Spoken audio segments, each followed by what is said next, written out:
काल महाराष्ट्रामध्ये इर्शालवाडीमध्ये जी दुर्घटना झाली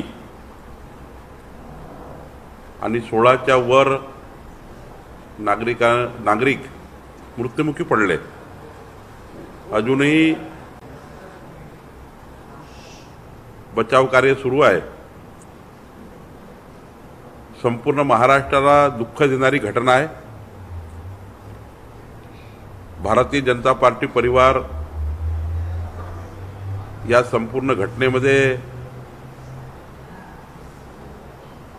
सहभागी आहे। मदत कार्य बचाव कार्यामध्ये आमचे सर्व पक्षाचे कार्यकर्ते काम करतात आहे। महाराष्ट्राच्या सरकारने सुद्धा काल तर माननीय महाराष्ट्राचे मुख्यमंत्री एकनाथ शिंदेजी,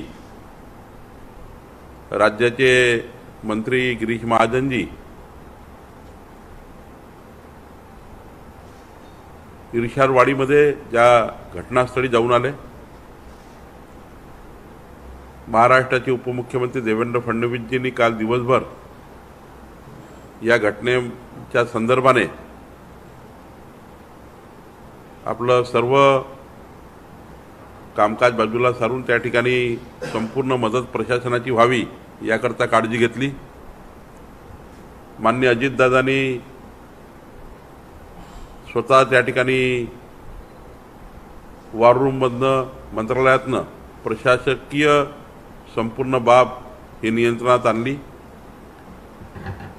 आणि सरकार म्हणून ज्या पद्धतीने एकनाथजी, देवेंद्रजी आणि अजितदादा या तिघांनी त्या ठिकाणी काम सुरू केलं आणि मला वाटतं की जे काही जीव वाचवायचे त्या ठिकाणी आहेत ते कार्यही त्या ठिकाणी करण्याचा प्रयत्न झाला। आजही बचाव कार्य त्या ठिकाणी सुरू आहे। खरं तर या महाराष्ट्राकरता, आमच्या सर्वांकरता, तुमच्याकरता अत्यंत दुःखाची घटना आहे आणि म्हणून भारतीय जनता पक्षाने उद्याच्या जो माननीय देवेंद्रजी फडणवीस यांचा वाढदिवस आहे, जन्मदिवस आहे, त्या दिवशी या महाराष्ट्रात कुठेही बॅनर, पोस्टर, आतिषबाजी, जाहिराती, फलके न लावता संपूर्ण महाराष्ट्रामध्ये भारतीय जनता पार्टी सेवा दिन म्हणून साजरा करत आहे। सेवा दिनामध्ये आत्ता महाराष्ट्रात जे संकट आहे पूरहानीचं, त्या संकटावर मात करण्याकरता संपूर्ण महाराष्ट्राचे बूथपर्यंतचे कार्यकर्ते पूरग्रस्तांना मदत कार्य, आमचे सर्व आमदार, खासदार, जनप्रतिनिधी सर्व कामं बाजूला सारून, आपले सर्व कार्यक्रम बाजूला करून ज्या ज्या भागात पूर परिस्थिती निर्माण झाली त्या ठिकाणी नागरिकांना मदत करतील, नागरिकांना सेवा करतील आणि उद्याच नाही, जोपर्यंत पूरग्रस्त परिस्थिती आहे तोपर्यंत भारतीय जनता पार्टी सेवेच्या रूपाने रस्त्यावर असेल। या ठिकाणी राज्यभर आरोग्य शिबिर घेतले जातील। कृत्रिम अवयवाचं त्या ठिकाणी वितरण केलं जातील। नेत्रदानाचे शिबिर त्या ठिकाणी आयोजित केले जातील। चष्मे वाटपाचे शिबिर आयोजित केले जातील। मोठ्या प्रमाणावर रक्तदान शिबिर आयोजित केले जातील। आरोग्य सेवा ही या ठिकाणी प्रथम प्राधान्याने उद्यापासून आम्ही सेवा दिन म्हणून करणार आहोत। वृद्धाश्रमामध्ये सुद्धा त्या ठिकाणी काही मोठ्या प्रमाणावर मदत, ज्या ठिकाणी पूरग्रस्त परिवार आहेत त्यांना अन्नाचं वाटप आणि सर्वात महत्त्वाची घोषणा म्हणजे या आजच्या दिवशी आम्ही करणार आहोत। या वर्षभरात 22 जुलै ते 22 जुलै 2023 ते 22 जुलै 2024 या वर्षभरामध्ये महाराष्ट्रामध्ये 50,000 रुग्णमित्र भारतीय जनता पार्टी अपॉइंट करणार आहे. 50,000 रुग्णमित्र. 28,000 ग्रामपंचायतीमध्ये 28,000, एक ग्रामपंचायतला एक रुग्णमित्र, आणि शहरी भागाकरता प्रभागाला एक असा रुग्णमित्र आम्ही त्या ठिकाणी रुग्णाच्या सेवेकरता, आरोग्य सेवेकरता ऑफिशियली भारतीय जनता पार्टीचा कार्यकर्ता डेसिग्नेट आम्ही करणार आहोत. देवेंद्रजींच्या वाढदिवसानिमित्त उद्यापासून ही योजना सुरू होईल. 50,000 रुग्णमित्र वर्षभरात जनतेच्या सेवेकरता तत्पर असतील आणि रात्री बेरात्री अपरात्री केव्हाही कोणतीही रुग्णसेवा कुठल्याही नागरिकाला लागली तर भारतीय जनता पार्टीचा रुग्णसेवक हा पहिला त्या ठिकाणी जाऊन त्या रुग्णाची सेवा करेल. तातडीनं त्यांना आपत्कालीन व्यवस्था उभ्या करेल. गरज पडली तर ॲम्ब्युलन्स उभ्या करतील.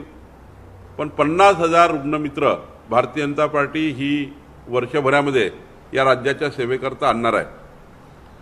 खरं तर या ठिकाणी अनेक ठिकाणी प्रबोधनमाला सुद्धा काही होत आहे. समाजाच्या सेवेकरता भारतीय जनता पक्ष पहिल्यापासूनच, जसं मागच्या वेळी मोदीजींच्या जन्मदिवसानिमित्त आम्ही एक सप्ताह पूर्ण त्या ठिकाणी सेवा दिली होती. आत्ता माननीय देवेंद्रजींच्या जन्मदिवसानिमित्त उद्याचा सेवा दिन पूरग्रस्तांचं संपूर्ण मदत कार्य आणि 50,000 रुग्णमित्र हे भारतीय जनता पार्टी माननीय देवेंद्रजींच्या वाढदिवसानिमित्त जनतेच्या सेवेकरता, जनसेवेकरता, रुग्णसेवेकरता या महाराष्ट्राला देणार आहे.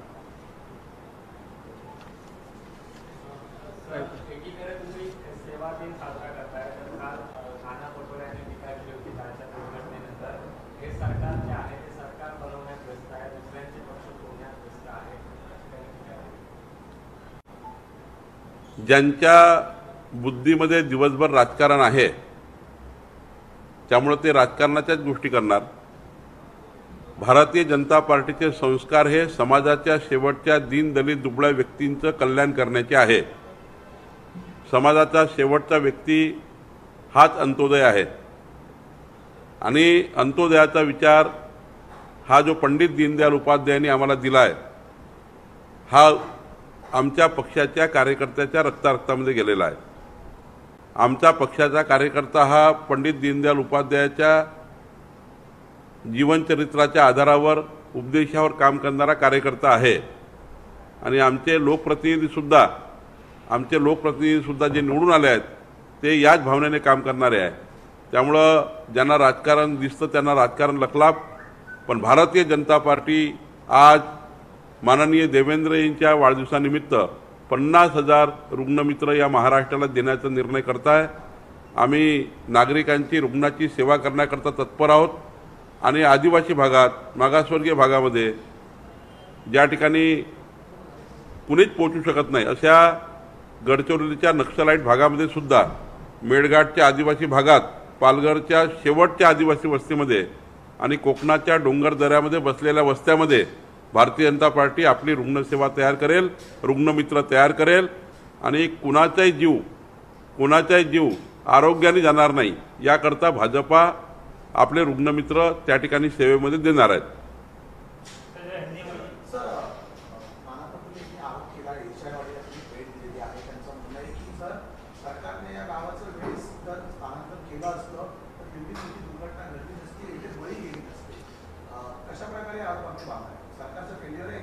असं आहे,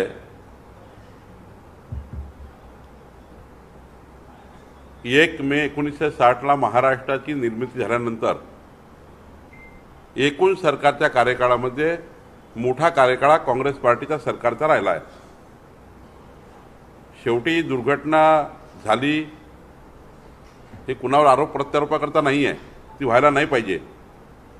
पण मग त्यांची जबाबदारी ठरत होती की सरकार म्हणून त्यांचं पुनर्वसन करण्याची.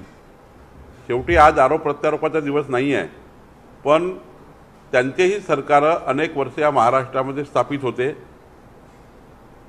आणि मग त्यांच्याही काळामध्ये हा प्रश्न त्यांच्या टेबलवर होता. या महाराष्ट्रामध्ये अनेक गावं, अनेक शहरामधल्या अनेक इमारती या दुर्घटना होण्याच्या स्थितीमध्ये आहेत. अनेक गावं हे ब्ल्यू लाईनमध्ये आहेत, नदीच्या काठावर आहेत, डोंगर दऱ्यामध्ये आहेत. संपूर्ण महाराष्ट्राचा एकूण प्लान तयार केला गेला पाहिजे. ब्ल्यू लाईनच्या मध्ये असलेल्या सर्व घराचं पुनर्वसन झालं पाहिजे. हा मोठा कार्यक्रम सरकारने घेतला पाहिजे, सरकार कुठले असो. पण आज आरोप प्रत्यारोपाचा दिवस नाही आहे.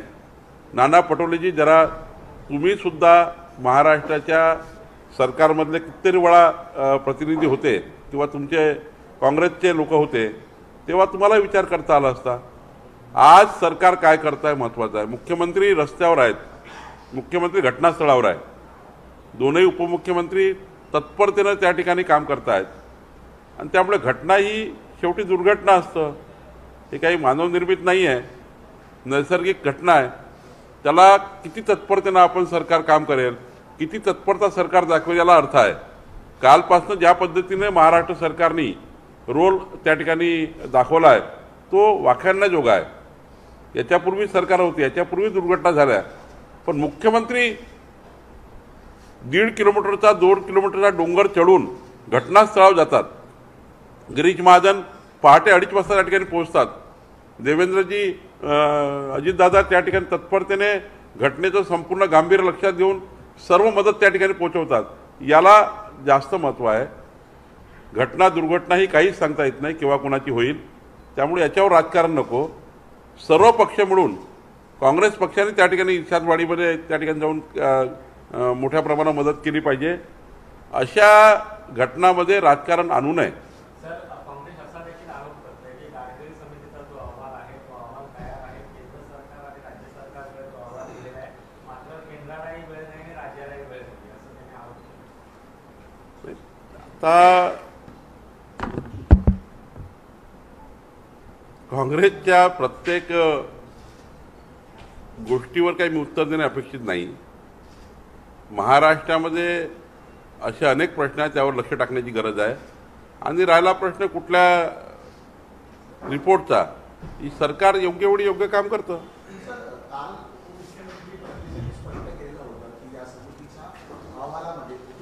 या गावाचा उल्लेख नव्हता आणि सातत्याने हवामान बदलामुळे ज्या ठिकाणी आता ही दुर्घटना घडली ते कुठेही भूस्खलनाच्या यादीमध्ये नव्हतं.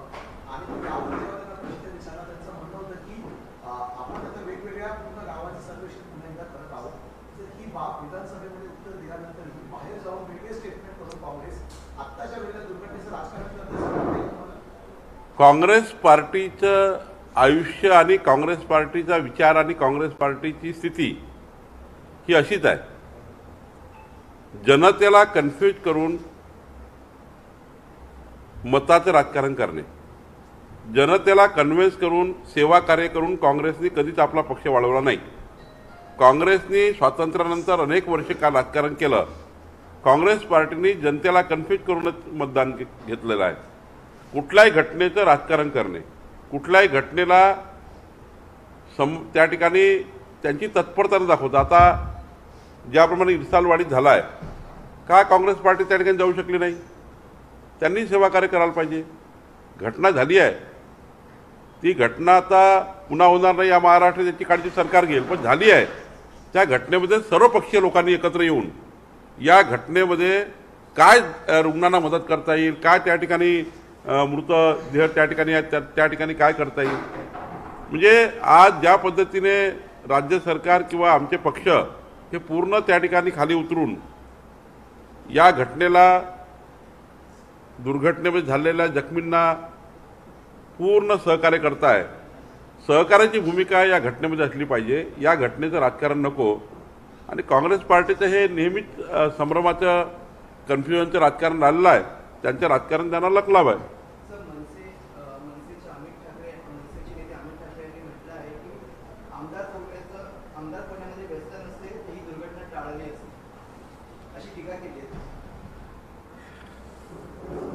तर मी त्यांच्यावर उत्तर देणे मी काही योग्य नाही, आमचे प्रवक्ते बोलतील. सर 5 दिवस झाले अधिवेशन सुरू झाले, मात्र विधानसभेमध्ये संख्याबळ असूनही काँग्रेसचा विरोधी पक्षनेता ठरत नाही. नेमकं काय? नाही, काँग्रेस पार्टीची स्थिती आज अशी आहे की सर्व नेते आणि सर्व विधानमंडळातले सहकारी संभ्रम व्यवस्थेमध्ये आहे, संभ्रम अवस्था आहे. जे मी बघितलं आहे संशयाचं वातावरण आहे. कोण केव्हा कुठं जाईल याची गॅरंटी कुणी कुणाला नाही, असं वातावरण सभागृहात आहे. त्यामुळं सरकारी पक्ष जे काम करत आहे, सरकारी पक्ष जे कायदे सभागृहात आणतात आहे त्यावर चर्चा करत नाही आहे. काहीच ताळमेळ कुणात नाही. त्यांच्या संसदीय बैठक, त्यांच्या विधानमंडळातल्या बैठकी होत नाही. विधानमंडळातले विरोधी पक्षातले जे काही 4-5 नेते उरलेले आहेत ते आपसात काही बसत नाही. आपण बघताय की सभागृहामध्ये विरोधी पक्ष हा सभागृहातच नाही आहे.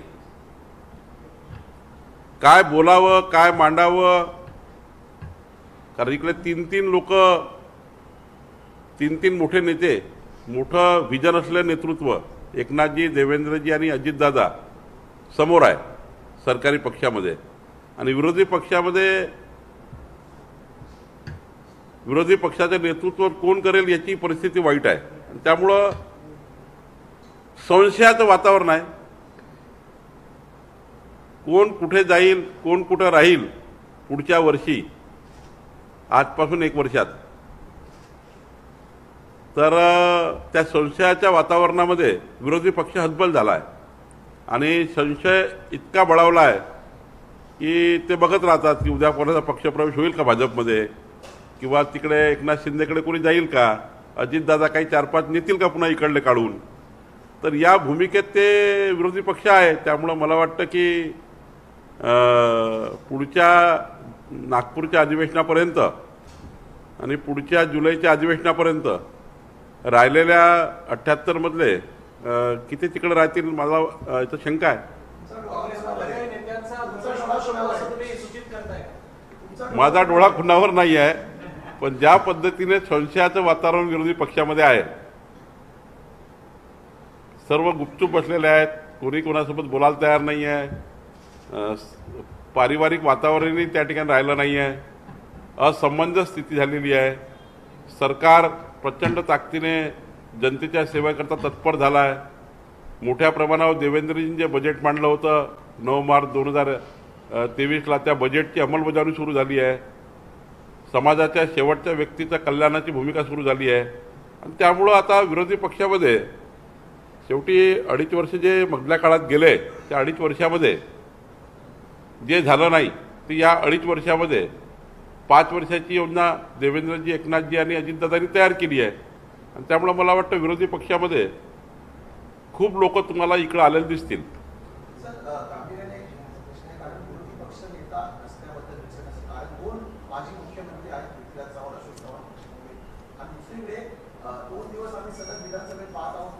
चढावळ लागलेली असते एकंदरीत सत्ताधारी पक्षाकडून दिवसभर येतं की विरोधी पक्षनेता व्हायचे म्हणून यशोमती ठाकूर, बाळासाहेब थोरात, संग्राम मुट्टे, नाना पटोले आणि अशोक चव्हाण यांच्यामध्ये कुठेतरी रस्सीखेच पाहायला मिळते.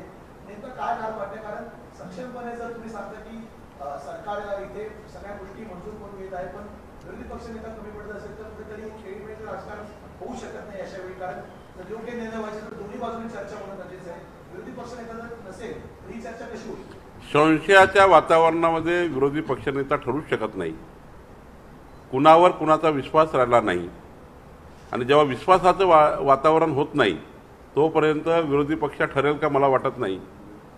कारण अनेकांना भीती वाटतं की विरोधी पक्ष नेता झाल्याबरोबर तो सरकारी पक्षात उडी मारतो. त्यामुळं विरोधी पक्षनेता कुणाला करावं, एकदा त्यांचा सर्वांचं ब्लड ग्रुप चेक करावं लागेल की उलट ते विरोधी पक्षनेता झाल्यावर पुन्हा सरकारी पक्षात उडी मारणार नाही, तर पूर्ण ब्लड ग्रुप चेक करतील. आणि ब्लड ग्रुप चेक झाल्यानंतर 1-2 वर्षानंतर, एवढा लवकर तर होणार नाही, पण 1-2 वर्षानंतर काही निर्णय करतील. पण सध्या मला नाही वाटत की विरोधी पक्षनेता निर्णय होईल. कांग्रेस आप हिंदी में भी जानकारी दे दीजिए जो कल से आपका प्रकरण शुरू हो रहा है दिन से उसमें जानकारी दीजिए. सबसे पहले तो इरशालवाड़ी में जो घटना हुई, दुर्घटना हुई, उसके लिए महाराष्ट्र की सारी जनता शोक में है, दुख में है.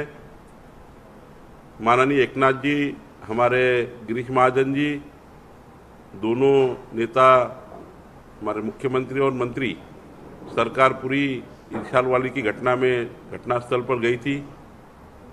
माननीय देवेंद्र जी और हमारे अजीत दादा दोनों सरकार से पूरी ताकत देकर वहाँ पे बचाव कार्य कर रहे थे. भारतीय जनता पार्टी भी, हमारी संगठना पूरी तरह से बचाव कार्य में उतरी हुई है. और ऐसे में कल माननीय देवेंद्र जी का जन्मदिन है. देवेंद्र जी के जन्मदिन पे हमने ऐसा निर्णय लिया पार्टी ने, हमारे पार्टी का कोई भी कार्यकर्ता ना बैनर लगाएगा, ना पोस्टर लगाएगा, ना कोई एडवर्टाइजमेंट करेगा. हमारा कार्यकर्ता कोई भी ऐसी कोई भी कार्य नहीं करेगा जिससे ये घटना में हम जो दुखी है, ऐसा कोई भी कार्य नहीं करेगा. केवल ऐसा ही कार्य होगा जो फ्लड डैमेज, जो पूर्व परिस्थिति निर्माण हुई महाराष्ट्र में, जो बाढ़ आई है, ये महाराष्ट्र के सारे जिले में जो बाढ़ आई है, और आज भी रेड अलर्ट है, कल भी रेड अलर्ट है, कई जगह येलो अलर्ट है. सब कार्यकर्ता अलर्ट होकर, हमारे सारे जनप्रतिनिधि अलर्ट होकर पूरी महाराष्ट्र के आदिवासी गांवों में जाकर, जहां पर हमारे गढ़चिरौली जैसे जिले में जाकर, मेड़घाट जैसे विभाग में जाकर, पालघर में जाकर, जो जहां पे अभी भी व्यवस्था नहीं पहुंची है, हम कल का दिन सेवा दिन मना रहे. और ये सेवा दिन ऐसा रहेगा कि जहां पे जो आखिरी का आदमी है, जहां पे मदद पहुंचाना है, वहां मदद पहुंचाई जाएगी. हेल्थ की सारी सुविधाएं कल देने का हम प्रयास करेंगे. ब्लड डोनेशन कैंप होंगे. और कई जगह जहां पे जनता को फ्लड में अनाज नहीं मिल रहा है, वह अनाज के पैकेट कैसे पहुंचा सकते हैं वो देखेंगे. और जहां जहां जो मदद चाहिए, अब जो लेवल की मदद चाहिए वो लेवल की मदद हमारी पार्टी पूरी तरह से कल करेगी. सेवा दिन रहेगा. पूरा भारतीय जनता पार्टी, हमारे सारे एमएलए, सारे एमपी, मेंबर ऑफ पार्लियामेंट, हमारे डिस्ट्रिक्ट पंचायत, नगर पंचायत के सारे जनप्रतिनिधि केवल एक ही काम करेंगे, सेवा कार्य. सेवा दिन है. देवेंद्र जी का जन्मदिन हम सेवा दिन करके मना रहे हैं. और दूसरा, हमने संकल्प लिया है कि 22 जुलाई 2023 जन्मदिन के ऊपर, देवेंद्र जी के जन्मदिन के ऊपर उपलक्ष्य में आने वाले पूरा साल जो है, 22 जुलाई 2023 से 22 जुलाई 2024 का एक साल का जो हमारा ये आने वाला साल है, ये साल में भारतीय जनता पार्टी 50,000 रुग्ण मित्र, ये एक ग्राम पंचायत में एक रुग्ण मित्र, एक नगर पालिका के प्रभाग में एक रुग्ण मित्र, महानगर पालिका के एक प्रभाग में एक रुग्ण मित्र, 50,000 रुग्ण मित्र डेसिग्नेटेड हम तैयार करेंगे. उनको हम आई कार्ड भी देंगे, सरकार की योजना से भी जोड़ेंगे. माननीय प्रधानमंत्री जी के माध्यम से चल रही है आयुष्मान भारत को भी जोड़ेंगे. हमारे एकनाथ शिंदे, देवेंद्र जी की सरकार से, अजीत दादा की सरकार से जो योजना चल रही है, महात्मा ज्योतिबा फुले जन आरोग्य योजना, उनसे भी जोड़ेंगे. और जहां पे डिसेबल है, अपंग लोग हैं, उसको भी सेवा करेंगे. कोई जो उनकी सेवा में जो करना है वो सारी चीजें करेंगे. कुछ एम्बुलेंस भी हम लेंगे. और ऐसे में महाराष्ट्र में ये साल भर में 50,000 रुग्ण मित्र भारतीय जनता पार्टी देवेंद्र जी के जन्मदिन के ऊपर हम अपॉइंट करेंगे. और हमारे महाराष्ट्र की सेवा करने के लिए, गरीब आदमी की सेवा करने के लिए समाज का जो आखिरी आदमी जहां अभी भी सरकार पहुंची नहीं है, जहां सरकार जाने से पहले भारतीय जनता पार्टी वहां पहुंचकर उस हेल्थ पहुंचाने का काम करेगी। क्योंकि हमारा जो संस्कार है भारतीय जनता पार्टी का, ये संस्कार पंडित दीनदयाल उपाध्याय जी के अंत्योदय को लेकर है। हम संस्कार से चलने वाले हैं। राजनीति एक तरफ ठीक है, लेकिन हमारा जो ब्लड है वो संस्कार का ब्लड है, हमारा सेवा का ब्लड है। तो हम जो सेवा करेंगे वो सेवा पूरे एक साल के अंदर 2022 में जब जन्मदिन देवेंद्र जी का आएगा 22 जुलाई 2024, तब तक 50,000 हमारे रुग्ण मित्र इस महाराष्ट्र में जनता की सेवा में होंगे। सर 16 महीने हो गए मुंबई की महानगरपालिका के नगर सेवकों की निष्क्रिय पद होकर की। ऐसे में रायगढ़ का जो अभी हादसा हुआ है, क्योंकि जनता शासन के पास नहीं जाएगी, जनता समाज सेवक या नगर सेवक के पास जाती है। ऐसे में अगर कोई बड़ा हादसा हो जाए मुंबई के अंदर में, तो उसका जवाबदार कौन? देखिए, प्रशासन पूरी तरह से काम कर रहा है। हमारी महाराष्ट्र की सरकार पूरी अलर्ट है। हमारी सरकार ने पूरी तरह से सारी व्यवस्था की चुकी है। रह गया चुनाव का प्रश्न। चुनाव का जो इशू है वो सुप्रीम कोर्ट में है। कोर्ट का जब ऑर्डर आएगा तब निश्चित रूप से सरकार सामने जाएगी या चुनाव आयोग सामने जाएगा।